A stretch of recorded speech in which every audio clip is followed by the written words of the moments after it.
ഇതാകുന്നു നമ്മുടെ അവസാനമെങ്കിൽ സൗന്ദര്യമുള്ളവർ തങ്ങളുടെ സൗന്ദര്യത്തിൽ ആഹ്ലാദിക്കുന്നത് എന്തിന്?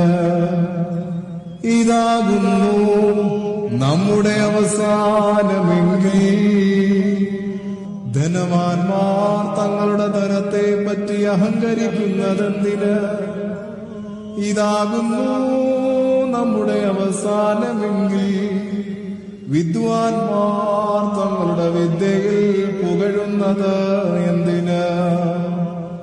ഇതാകുന്നു നമ്മുടെ അവസാനമെങ്കിൽ ജ്ഞാനികൾ തങ്ങളുടെ ജ്ഞാനത്തിൽ പ്രശംസിക്കുന്നത് എന്തിന്? ഇതാകുന്നു നമ്മുടെ അവസാനമെങ്കിൽ